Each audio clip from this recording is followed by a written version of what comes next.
지금 우리는 3월 주총을 앞두고 있고요. 그러다 보니 최근에 주총에 대한 관심도 많고, 주총에 대해서 참가를 하고 싶어 하는 주주분들도 많고요. 그러면 주주분들이 알아야 될 주총 관련된 이슈들을 한번 소개를 해보고 싶은데요. 앞으로 3월 말까지 지속적으로 이슈를 소개해 드릴 예정이고요. 오늘은 첫 번째 시간으로 자, 주주총회에 지각을 하면 시작 시간이 9시다. 그러면 9시를 넘어서 9시 10분에 도착을 했다. 그럼 그런 주주도 주총에 참석을 할 수 있을까요? 9시 10분이면 주총이 끝난 거 아닌가요? 9시 10분이면 주총이 끝났을 텐데. 우리나라의 주총은 3분 컷, 길면은 10분 정도 걸리겠죠. 예, 그 시나리오 다 읽고 끝나는데. 근데, 막는 회사도 있고, 들여보내주는 회사도 있고, 실무진 입장에서는 중간에 들어오면 주식수 바꿔야 되니까 좀 짜증나고 하기 때문에, 법상으로는 이제, 예, 법상으로는 다 입장을 시켜야겠죠. 주주를 제한하는 거는 특별한 경우 아니고서는 안 되기 때문에 단순 기각을 했다고 해서 막을 수는 없고요. 근데 참여했을 때는 이제 딱 문 열고 들어가서 안건 심의할 때, 뭐 정기주총이니까 대부분이 1호 의안이 뭐 재무제표의 승인 또는 보고, 보고는 아니겠죠. 의안이면 승인. 이게 끝난 다음에 내가 2호 의안 뭐 설명을 하고 있다. 그럼 그때부터는 의결권을 행사. 내가 들어간 이후부터만 의결권을 행사하게 되는 거고요. 그렇게 되면 이제 담당자들은 좀 이제 엄청난 딜레마에 빠지죠. 이게 처음에 썼던 주주총회 시작했을 때의 게시 주식수를 유지할 것인가, 아니면 시나리오 계속 쓰다가 2호 의안만 이렇게 할 것이 추가로 첨부해서 참석 주식수를 바꿔가지고 할 것인가를 좀 갈등을 할 수 있겠죠. 네. 만약에 그러면 늦게 도착을 해서 입장을 하려고 하는데 회사에서 막았다. 그러면 저는 의결권 행사를 못하게 된 거잖아요. 이거는 구제를 예. 받을 수 있는 방법이 있나요? 아무래도 주주총회에 내가 의결권 행사를 못했다. 그것도 회사의 그 방해나 제한에 의해서 했다라고 한다면 소송을 할 수 있겠죠.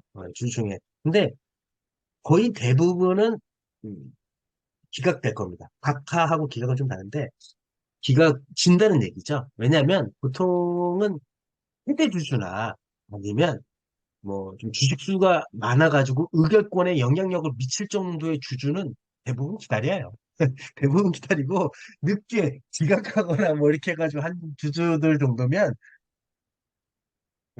그 주주가 참석을 한다고 하더라도 이 기존에 참석을 한다고 하더라도 막았던 주주총회 안건이나 결의 방법이나 결의 내용이 변경될 여지가 없을 것이다라고 보기 때문에 그냥 판례도 많이 있습니다.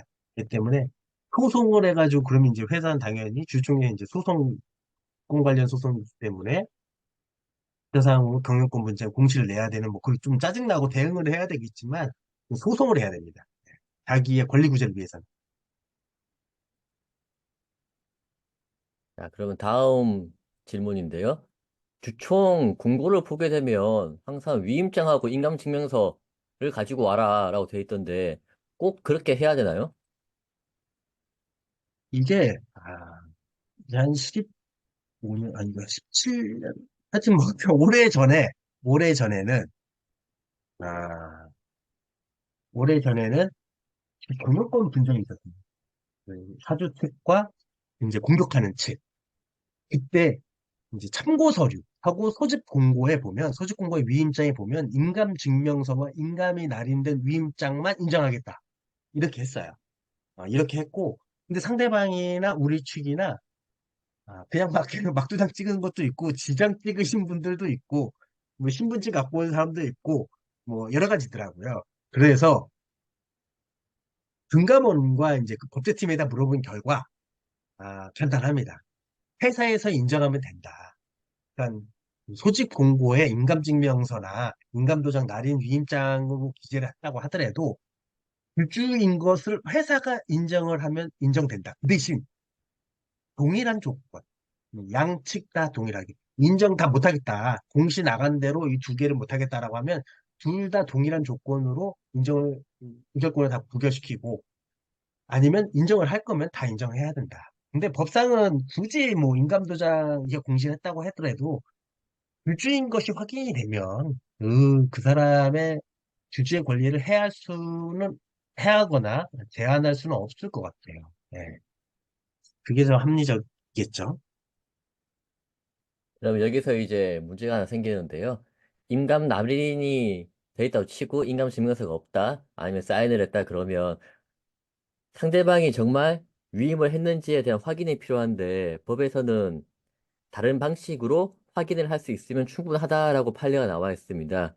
그러다 아, 보니까 주주 간 소송이 걸리고 주주 간 다툼이 있을 경우에 자주 생기는 일이 주총 개최 시간이 오전 10시에 하기로 했는데 뭐 오후 4시에 시작하기도 하고 하거든요. 그런 이유가 뭐냐면 위임장이 진짜 위임을 한 게 맞냐 확인하기 위해서 위임을 한 당사자한테 전부 다 전화하고요. 그 사실 확인을 하다 그치다 보니까 시간이 오래 걸려가지고 주총이 제대로 열리지 않는 그런 경우도 있습니다. 그래서 요즘에는 참고 서류의 위임장에 위임 일시 뭐 이런 걸 적게 돼 있다고 하더라고요. 이 양식 자체가 조금씩 이제 뭐 계속 사회는 생물이기 때문에 계속 변하기 때문에 그에 맞춰서 이제 공시 서류들도 계속 변하는데 예전에는 없었던 위임 일시 이런 것들도 기재를 하게 돼 있더라고요. 이게 이제 이렇게 되더라고요. 위임을 했는데 같은 사람한테 위임 받은 걸 위임자 두 개를 들고 오는 경우가 있더라고요.